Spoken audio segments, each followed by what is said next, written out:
Hey guys, I welcome you all to our channel dream पाठशाला grow beyond limits. जैसा कि हमने आपको प्रॉमिस किया था कि हम डेली आपके लिए सीरीज़ लेकर आएंगे इडियम्स एंड फ्रेजेस की, तो उसी सीरीज़ में आज कंटिन्यू करते हुए आज लेक्चर नंबर आ रहा है 2।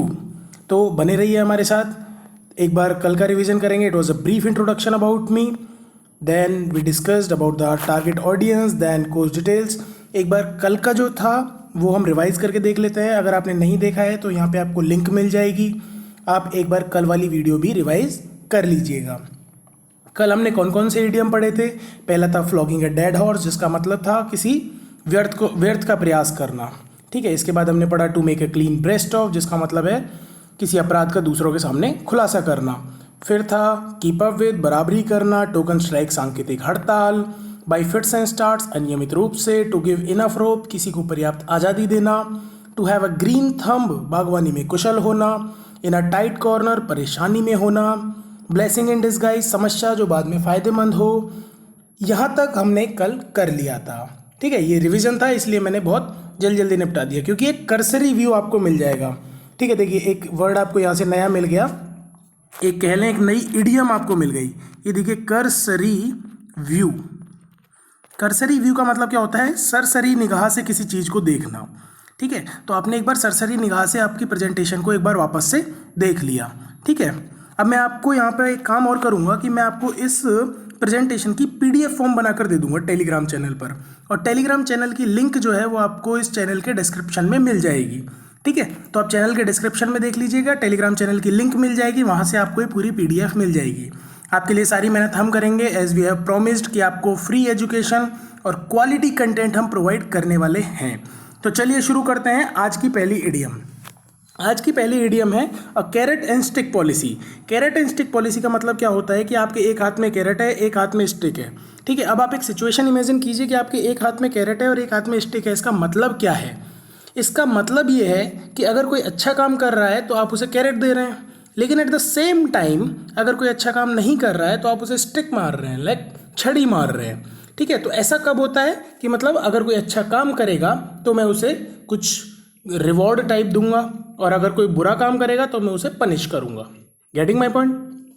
इसका एग्जाम्पल देख लेते हैं। The new boss is following a carrot and stick policy with the employees to get the work done. कि जो नया बॉस है वो क्या कर रहा है? Carat and stick policy follow कर रहा है एम्प्लॉयज से अपना काम निकलवाने के लिए। आई होप समझ में आया हो। आगे बढ़ते हैं। To fly a kite. अब देखिए, इसको मैं आपको पहले एग्जाम्पल से ही समझाता हूँ कि government is trying to fly a kite before launching this scheme. अब आप समझिए कि इसका मतलब क्या है। इसका मतलब तो क्या होता है? लोगों की राय जानना। अब मैं आपको इसको समझाता हूँ कि इस इडियम को यूज़ कैसे करते हैं। अब आप मानिए कि आपको ये इडियम नहीं पता, लेकिन आपको ये पता है, आपको पतंग उड़ाना तो आता होगा। पतंग नहीं भी उड़ाना आता होगा तो ये तो पता होगा कि पतंग जब उड़ती है तो उसके केस में दो केसेस होते हैं, या तो वो उड़ेगी, या तो मतलब वो ऊंची उड़ेगी खूब, या फिर वो कट जाएगी। ठीक है। तो अगर government is trying to fly a kite before launching this scheme, which means कि गवर्नमेंट क्या कर रही है? पतंग उड़ाकर देख रही है। अब इस केस में क्या होगा कि या तो वो पतंग ऊपर उड़ेगी, मतलब जो वो स्कीम ला रहे हैं वो सक्सेसफुल होगी, या पतंग कट जाएगी। इसका मतलब क्या है कि वो स्कीम फेल हो जाएगी। तो ये क्या कर रहे हैं? लोगों से एक राय जानने की कोशिश कर रहे हैं। आई होप समझ में आया हो। नेक्स्ट मूव करते हैं। Face the music. देखिए, कोरोना का टाइम चल रहा है। ठीक है। सबको रिकमेंड किया जाता है कि आप घर में रहिए, लेकिन अगर आप घर में नहीं रहते हैं तो you will have to face the music.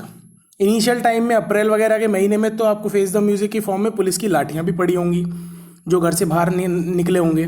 ठीक है। तो फेस द म्यूजिक का मतलब क्या हो गया? डांट फटकार सुनना।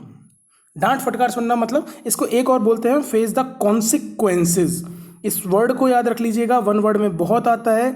कॉन्सिक्वेंस का मतलब होता है परिणाम, किसी चीज का रिजल्ट, कि आपने अगर ऐसा किया है तो एज अ कॉन्सिक्वेंस, परिणाम स्वरूप।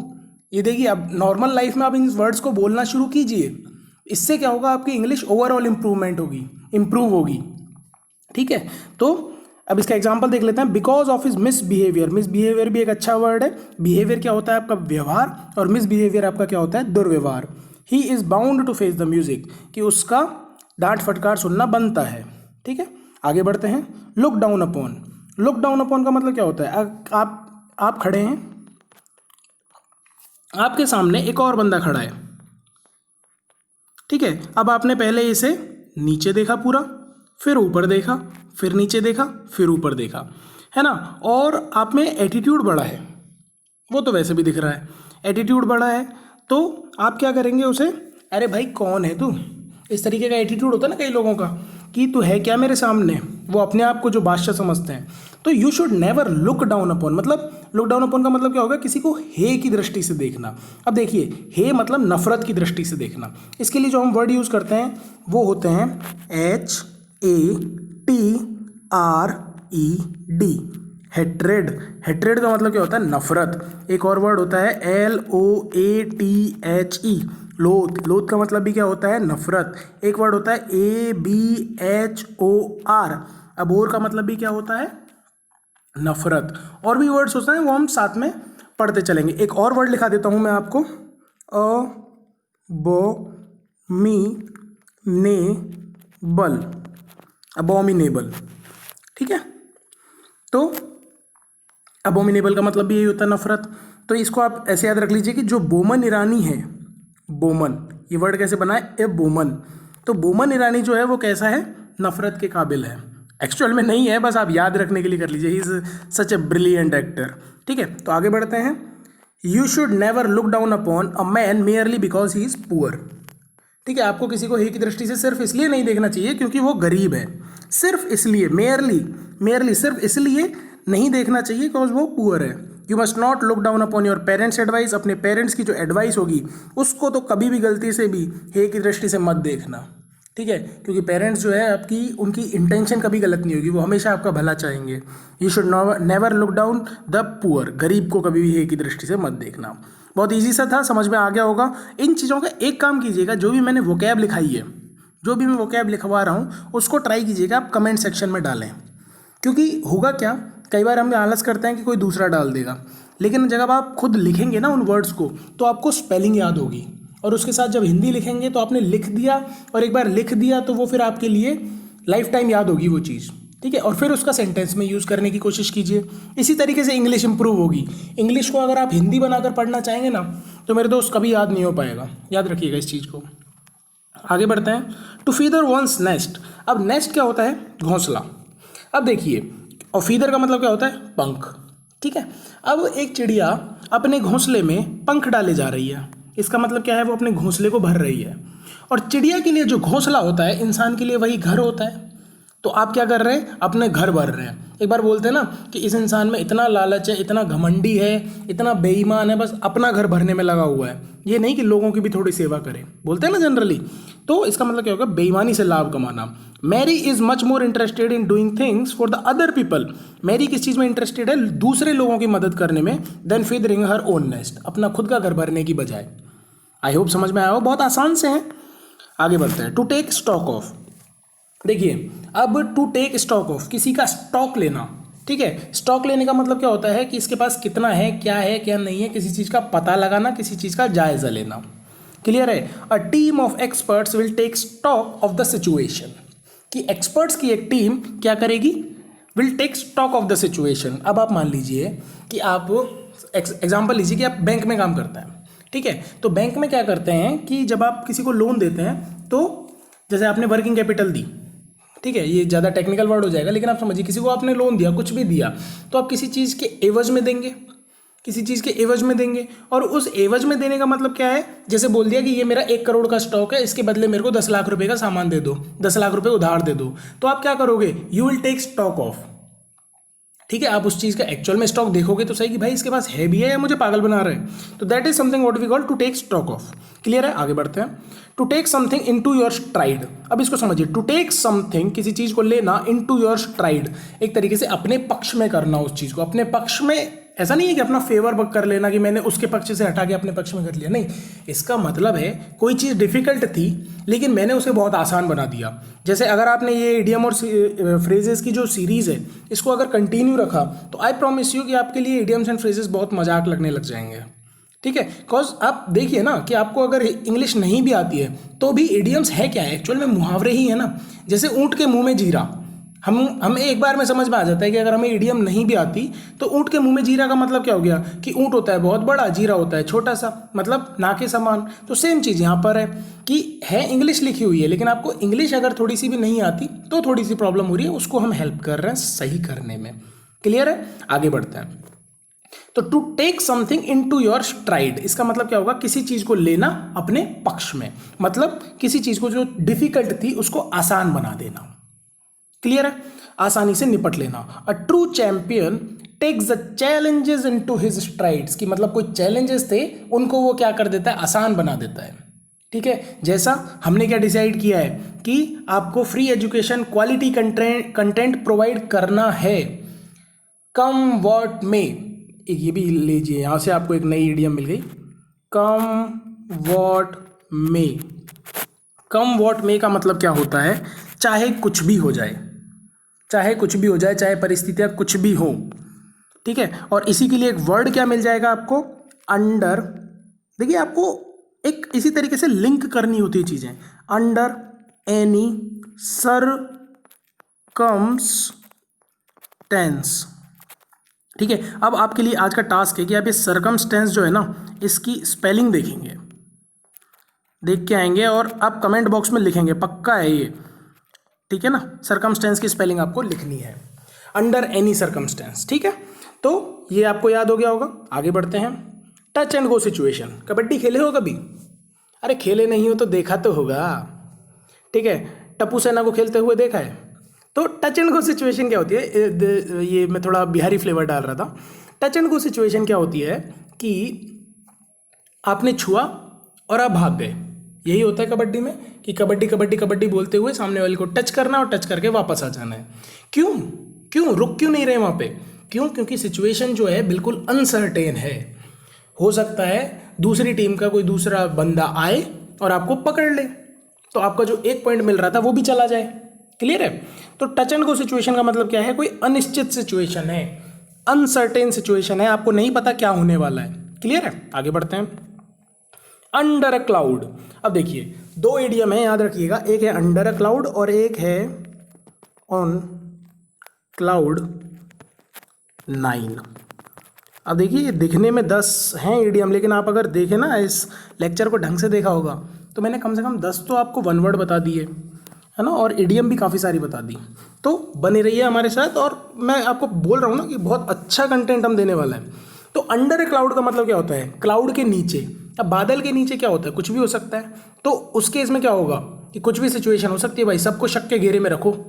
ठीक है, तो अंडर ए क्लाउड, ये केस कैसा है अभी? इस केस में ये सस्पेक्ट कैसा है अभी? अंडर ए क्लाउड, शक के घेरे में। याद रह जाएगा। For is एलिज्ड involvement in espionage. अब देखिए, एक वर्ड और ले आया मैं आपके लिए। एस्पियोनाज का मतलब क्या होता है? स्पाई करना। स्पाई का मतलब क्या होता है? जासूसी करना। ठीक है, जासूसी करना। तो याद रह जाएगा एस्पियोनाज, ये वर्ड याद रखिएगा। बहुत आते हैं ये वन वर्ड वगैरह, इसीलिए मैंने जो एग्जाम्पल लिए हैं वो इस तरीके के लिए है कि आपके वन वर्ड भी हो रहे हैं, सिनोनिम एंटोनिम भी हो रहे हैं, और आपके इडियम फ्रेजेस भी हो रहे हैं।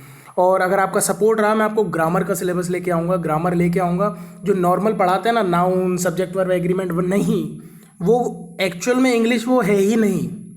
इंग्लिश जो है, देखिए अब देखते हैं कितना प्रमोट हो पाती हैं चीज़ें। अगर अच्छा सपोर्ट रहा, अच्छे लोग हमारे साथ जुड़े, तो डेफिनेटली मैं आपके लिए वो कोर्स भी लेकर आऊँगा।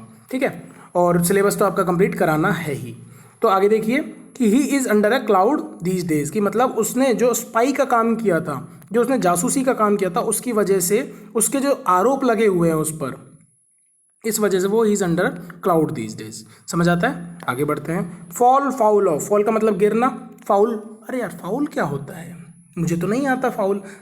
अच्छा, नहीं आता क्या? अरे लेकिन ये तो आता है कि फाउल चाहे कबड्डी में हो, चाहे फुटबॉल में हो, चाहे किसी और गेम में हो, फाउल हमेशा नेगेटिव सेंस देता है। ये चीज़ तो समझ आती है। फाउल का मतलब है कि मेरे से कोई गलती हुई है, ये मानते हो? फाउल का मतलब यही होता है। क्रिकेट में तो खैर फाउल नहीं बोलते, बट बाकी जितने भी गेम्स हैं उनमें जो फाउल बोलते हैं उसका मतलब यही है कि फाउल नेगेटिव सेंस दे रहा है। तो गिरना और एक नेगेटिव सेंस का वर्ड। तो फाउल ऑफ का मतलब मेरी गलती है। मेरी गलती है क्या? कि मैंने झगड़ा मोल ले लिया, है ना, और हुआ क्या, उसकी वजह से मैं गिर गया क्योंकि मैंने उन्हें नाराज कर दिया। याद रह जाएगा। फॉल फाउल ऑफ का मतलब किसी को नाराज कर देना, नाराज कर देना और झगड़ा मोल ले लेना। मतलब जैसे कोई पॉलिटिकल पार्टी है ना, अगर वो रूलिंग पॉलिटिकल पार्टी है और आपने उसके एमएलए एमपी या किसी से भी झगड़ा मोल ले लिया तो आपको बहुत बड़ी दिक्कत हो सकती है ना। Though we are in a democratic country, but फिर भी दिक्कत तो हो ही सकती है, ठीक है। तो बाय अपोजिंग हिज प्रपोजल, कि उसने जो प्रस्ताव रखा उसका मैंने अपोज करके, विरोध करके, आई फेल फाउल ऑफ हिम, मैंने उससे झगड़ा मोल ले लिया और उसे नाराज कर दिया, जो अलग। क्लियर है, आगे बढ़ते हैं। एट सी, ये आज की लास्ट इडियम है तो बहुत अच्छे से समझिएगा। अब मैंने आपको बोल दिया कि he was at sea. At sea मतलब समुद्र। समुद्र से कैसे लिंक करूं? अरे भैया, आप समुद्र में खड़े हो, ठीक है, या समुद्र के आसपास खड़े हो कहीं, ठीक है। तो अब आप एक चीज़ समझिए कि यार आई वॉज एट सी, मतलब आप समुद्र में हो तो आपको कुछ समझ आएगा कि यार ये चल क्या रहा है मेरे साथ, हो क्या रहा है ना। देखो, आप समुद्र के बीचों बीच अगर खड़े हो तो आपको कोई और छोर दिख रहा है? नहीं दिख रहा ना। तो और आप कैसे हो जाओगे? एकदम परप्लेक्स्ड हो जाओगे, आप एकदम परेशान हो जाओगे कि ये हुआ क्या, ठीक है। तो परेशान होना, परेशान होना, to be puzzled, confused, perplexed, तीनों वर्ड याद रख लीजिएगा, बहुत आते हैं ये वर्ड। पजल्ड, देखिए पजल, पजल का तो आपने जब हम बैंक की जॉब देते हैं, एग्जाम देते हैं, पजल आती है। पजल क्या करती है? आपको खुश करती है, परेशानी करती है वो तो। कंफ्यूज्ड, कंफ्यूज होना। और परप्लेक्स, परप्लेक्स किससे रिलेटेड है? कॉम्प्लेक्स, ठीक है ना। कॉम्प्लेक्स का मतलब क्या होता है? जटिल। कोई चीज़ कॉम्प्लेक्स है तो उसे देख के आप क्या हो गए? परप्लेक्स, याद रह जाएगा। तो ही was at see when he begin his job, वो परेशान था जब उसने अपनी जॉब शुरू की थी। आई होप आज की सारी इडियम्स आपको समझ में आई होंगी, इनको रिवाइज कीजिएगा। कल फिर मिलते हैं आपके साथ। Till then, happy learning, a very good night, bye bye.